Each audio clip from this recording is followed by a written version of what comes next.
안녕하세요. 커피앤톡입니다. 오늘 들려드릴 사연은 32살의 여자분의 사연인데요. 결혼식 당일에 알게 된 시어머니의 충격적인 비밀에 너무 놀라 다리까지 벌벌 떨리셨다는데 무슨 일이 있으셨는지 바로 사연 읽어보겠습니다. 안녕하세요. 저는 1년 전에 결혼을 한 새댁입니다. 남편과는 3년 연애를 하고 결혼을 하게 되었어요. 저와 남편은 공통된 점이 하나 있었는데 저는 부모님의 이혼으로 엄마가 없었고 남편은 아버지가 안 계셨어요. 저희 엄마는 저 12살 때 다른 분과 재혼을 하셨는데 지금은 슬아의 자녀도 있으세요. 엄마가 재혼을 하면서 점점 저와의 만남과 관계는 멀어졌고 저 또한 이날 이때까지 모성애를 느껴본 적이 없었습니다. 그리고 남편은 본인 아버지에 대한 얘기를 자세히 안 하더라고요. 그냥 아버지 얘기하는 걸 꺼려하는 것 같았어요. 그래서 저도 자세하게 물어보진 않았죠. 서로 이런 아픔이 있기에 더 잘 맞았고 더 애틋했던 것 같아요. 그리고 남편도 남편이지만 저희 시어머니가 저희 연애할 때부터 저한테 참 잘해주셨어요. 그리고 엄마한테 받을 법한 사랑을 많이 주셨죠. 시어머니는 지방에 사시면서도 꼭 한 달에 한 번씩 올라오셔서 남편과 저희 집 반찬까지 싸주셨어요. 그 덕에 저랑 저희 아빠는 항상 시어머니한테 감사했죠. 그때는 결혼한 사이도 아니고 연애하는 사이였는데 이렇게나 잘해주셨어요. 그러니 제가 시집을 가면 얼마나 더 잘해주실까 싶었죠. 그렇게 저희 부부는 3년간의 연애를 끝으로 결혼을 하기로 했어요. 이 소식을 들은 시어머니께서 올라오셨는데 갑자기 제게 긴히 할 얘기가 있다고 단 둘이서만 따로 만나자고 하시는 겁니다. 전 덜컥 긴장이 됐어요. 무슨 말씀을 하시려고 둘이서만 만나자고 하시지 했죠. 그리고 시어머니를 음식점에서 만났는데 제게 웃으시며 아름아, 우리 저녁 먹으면서 소주 한잔 할까? 하셨어요. 그렇게 한 잔, 두 잔 술잔을 기울이다가 시어머니께서 먼저 말씀을 꺼내시더라고요. 내가 오늘 아름이 만나자고 한 이유가 우리 명준이 아버지에 대한 얘기를 좀 해야 될 것 같아서 만나자고 한 거야. 니들 결혼시키기 전에 사실대로 말은 해야 할 것 같아서 라며 어렵게 운을 떼시더라고요. 예전부터 남편은 본인 아버지를 기억하고 싶지 않은 존재라고 했었어요. 근데 시어머니 또한 같은 말씀을 하시더라고요. 얘기를 쭉 들어보니 남편의 아버지는 폭군이 따로 없으셨대요.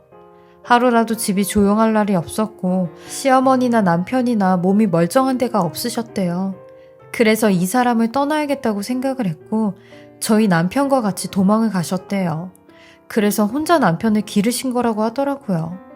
이렇게 자세한 얘기는 시어머니께 처음 들은 거죠.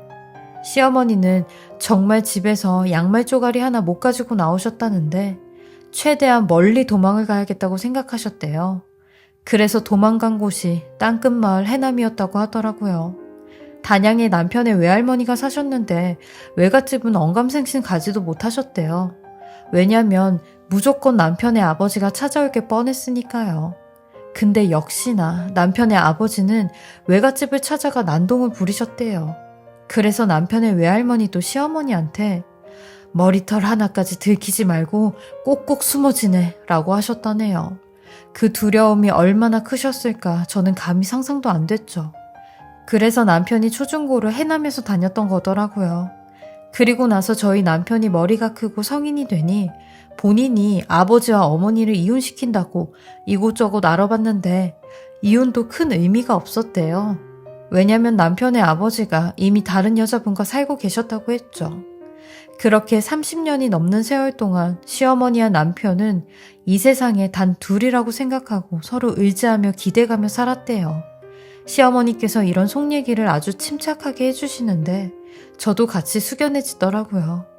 그리고 저도 시어머니한테 제 인생 얘기를 허심탄회하게 다 했습니다. 시어머니는 그런 제게 이제 우리는 가족이 한 명 더 생겼으니 더 강해질 거라고 잘 살아보자고 하셨어요. 그렇게 저희는 가족이 되었습니다. 끝나지 않을 것 같던 결혼 준비가 끝이 나고 결혼식 당일이 되었어요. 저희 부부는 새벽부터 시작된 스케줄로 정신이 없었고 결혼식장에 도착하자마자 사진 촬영과 하객분들에게 감사 인사를 하느냐 바빴죠. 저는 아빠와 시어머니 챙길 여력도 없었어요. 근데 언뜻 시어머니 표정을 보게 되었는데 표정이 너무 안 좋으신 겁니다. 심지어 얼굴까지 새빨개져 있으셨는데 속으로 어머님도 긴장이 많이 되시나 보다 싶었어요. 그러니 별로 대수롭지 않게 생각했습니다. 저희는 주례없는 결혼을 진행하였기에 양가 부모님께서 성혼선언문과 덕담을 해주시기로 했어요. 성혼선언문은 저희 아버지께서 읽어주셨고 덕담은 시어머니가 해주시기로 했죠. 이제 저희 부부는 시어머니가 앞으로 나오시길 기다리고 있었습니다. 근데 세상에 갑자기 저희 시어머니 자리에서 벌떡 일어나시더니 뒤도 안 돌아보고 식장 밖으로 뛰쳐나가시는데 두 손으로 얼굴까지 가리시며 막 나가시는 겁니다. 이런 시어머니 행동에 모든 사람들이 당황을 했고 저희 부부가 제일 당황스러웠죠. 몇 분 동안이나 시어머니를 기다렸는데 시어머니는 돌아오지 않으셨습니다. 일단 식은 끝내야 했기에 붕 뜬 기분으로 대충 마무리를 지었어요. 근데 시어머니는 가족 사진을 찍는 순서 때도 돌아오질 않으신 겁니다. 남편도 화가 단단히 나 있었고 저희 아빠도 아유 도대체 이게 무슨 상황이냐? 사돈어른은 지금 어디 가신 거냐? 했죠. 남편은 친척분들에게 엄마 좀 찾아달라고 했어요. 그러니 친척분들이 어머님을 찾으러 나가셨고 또 한참을 기다렸죠. 근데 문제는 저희 다음에 식을 올릴 사람들이 밖에서 기다리고 있다는 겁니다. 결혼식장 관계자도 그냥 시어머님 없이 사진을 찍으셔야 될 것 같다고 하는데 정말 어쩔 수 없이 진퇴양난으로 시어머니 빼고 사진을 찍을 수밖에 없었어요. 인생에 단 한 번뿐인 결혼식을 완전히 망쳐버리게 된 거죠. 남편도 씩씩거리며 사진 촬영이 끝나자마자 저희 아빠에게 죄송하다고 했고 엄마 좀 찾아봐야겠다며 나가더라고요. 시어머니가 나가실 때 가방도 놓고 나가셔서 핸드폰 연락도 안 됐거든요. 저는 드레스 때문에 움직이지도 못하고 답답한 마음에 속만 타들어가고 있었어요. 그렇게 남편과 같이 식장 밖으로 나왔는데 난데없이 웬 구급대원들이 들이닥치기 시작했고 곧장 여자 화장실로 가더니 들것에 웬 여자를 싣고 가는 겁니다. 근데 세상에 자세히 보니까 저희 시어머니가 누워있는데 저희는 둘 다 완전히 머리가 새하얘졌고 남편도 어찌할 바를 모르며 일단 자기야 내가 엄마 따라갈 테니까 자기는 여기 정리 좀 하고 연락 줘 하며 구급대원들과 같이 사라졌어요. 저는 필요연하는 곳에 가서 일일이 친지분들과 지인들에게 상황 설명을 했고 곧장 남편과 시어머니가 있는 병원으로 달려갔습니다. 가면서도 무슨 일이 생긴 건가? 별일은 아니어야 될 텐데 라는 온갖 복잡한 마음으로 병원에 도착했어요. 그리고 병원에 도착하자마자 또 한 번의 충격을 받게 되었습니다. 저희 시어머니는 이름만 들어도 무서운 악성 교무세포증 뇌종양을 앓고 계셨다는 겁니다. 그것도 4기로 살 희망이 단 3%밖에 안 된다고 하는데 듣고도 믿을 수가 없었습니다. 아니 인정할 수가 없겠더라고요. 근데 시어머니는 이 사실을 혼자 알고 계셨더라고요. 저희 결혼식만은 꼭 보고 싶으셔서 저희에게 아무런 말도 안 하셨다고 하는데 정말 가슴이 미어지는 것만 같았어요. 내가 이 모질병에 걸렸다고 얘기하면 니들이 당장 결혼식 안 한다고 할 게 뻔한데 나 우리 아들 며느리 결혼하는 건 보고 싶었어 라고 하시는 겁니다. 저희는 시어머니께 무조건 수술하자고 했어요. 그러니 이놈들이 정중앙에 자리를 잡고 있대. 그래서 병원에서 나의 손을 쓸 수 없는 상황이라고 하더라고 하시는데 그 소리를 들은 남편이 옆에 있던 의사 선생님 바지가랑이를 잡으며 선생님, 우리 어머니 좀 살려주시면 안 돼요? 어머니가 다니셨던 병원보다 여기가 더 좋은 병원이잖아요. 그러니까 제발 저희 어머니 좀 살려주세요. 라며 울부짖는 겁니다. 그 모습을 보고 있자니 아직까지도 목이 메어오네요. 저는 이런 시어머니를 위해 저희 안방까지 내어드리며 서울에 있는 대학병원에서 치료를 받게 해드렸습니다. 제가 시어머니를 위해서 할 수 있는 일이 이것밖에 없더라고요. 그리고 어떻게 보면 정말 마지막이 될 수도 있겠다는 생각이 들었고 셋이 함께 추억을 쌓으며 하루하루 소중히 보내고 싶었어요. 저희 시어머니 수술은 불가능하여 항암과 방사선 치료를 받으셨는데 6개월 동안 몸무게가 17kg나 빠지셨더라고요.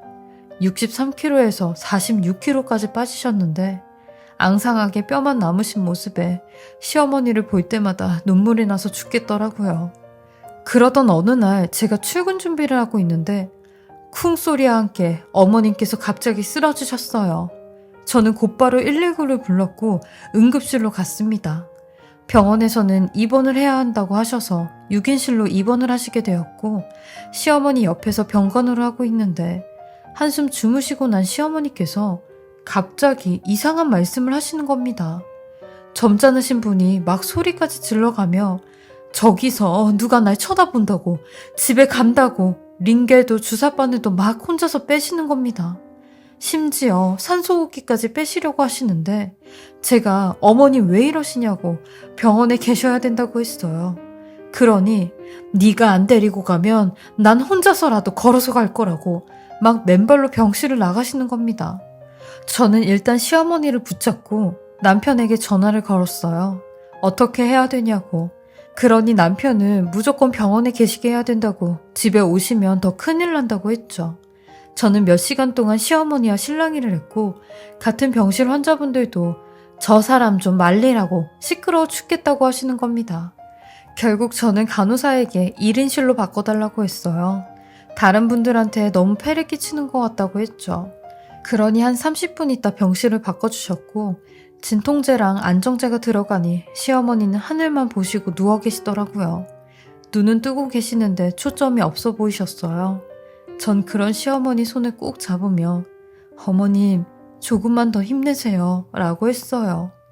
어머님 옆에 저랑 어머님 아들이 있으니까 걱정 마세요 했습니다. 그렇게 어머님은 병원 입원과 퇴원을 반복하셨고 결국 호스피스로 가시게 되었어요. 저희 둘 다 직장생활 때문에 집에서는 모실 수가 없겠더라고요.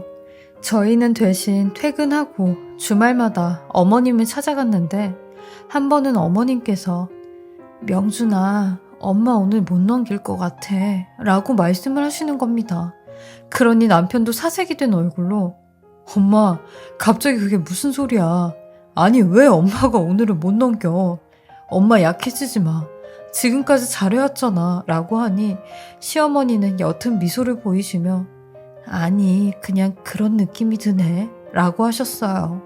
저도 그런 시어머니께 어머님 마음 약해지시면 안 돼요. 어머님 저랑 약속하셨잖아요. 제가 아이 낳는 거 보고 제 산후조리도 어머님께서 해주신다고요.